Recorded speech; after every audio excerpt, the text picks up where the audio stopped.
Retirement ಅಂದ್ರೆ ಒಂದಿನ ಬಂದೇ ಬಿಡುತ್ತೆ. ಬಟ್ ಕ್ವಶನ್, ಇಂಡಿಯಾದಲ್ಲಿ ಕಂಫರ್ಟಬಲ್ ಆಗಿ ರಿಟೈರ್ ಆಗಬೇಕು ಅಂದ್ರೆ ಎಷ್ಟು ದುಡ್ಡು ಇರಬೇಕು?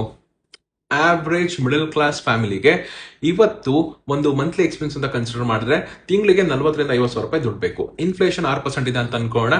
ದಟ್ ಮೀನ್ಸ್ ಇವತ್ತಿನ 50,000 ರೂಪಾಯಿ ಎಕ್ಸ್ಪೆನ್ಸ್ 20 ವರ್ಷ ಆದ್ಮೇಲೆ 1,60,000 ರೂಪಾಯಿಗೆ ಸಮ.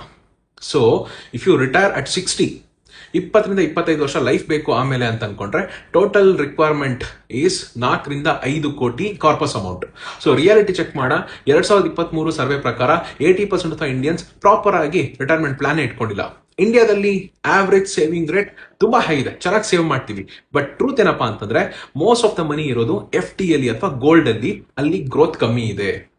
ಈಗ ಫಾರ್ ಎಕ್ಸಾಂಪಲ್ ನೀವು 30ನೇ ಏಜ್ ಅಲ್ಲಿ 20,000 ರೂಪಾಯಿ ಪ್ರತಿ ತಿಂಗಳಿಗೆ SIP ಮಾಡಕ್ ಸ್ಟಾರ್ಟ್ ಮಾಡಿದ್ರೆ 30 ಇಯರ್ಸ್ ಆದ್ಮೇಲೆ 7 ಕೋಟಿ ರೂಪಾಯಿ ವೆಲ್ತ್ ಬಿಲ್ಡ್ ಆಗುತ್ತೆ. ಅಸ್ಯೂಮ್ ಮಾಡ್ತೀನಿ 100% CAGR ನ ಕನ್ಸಿಡರ್ ಮಾಡಿ. ಸೊ ಅವಾಗ ಕಂಫರ್ಟಬಲ್ ಆಗಿ ರಿಟೈರ್ಮೆಂಟ್ ನ ಪ್ಲಾನ್ ಮಾಡಬಹುದು. So lesson is simple.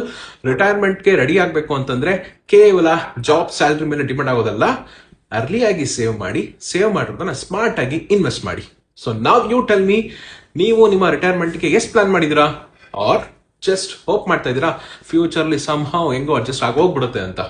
Let me know your answer in the comment box. Thank you.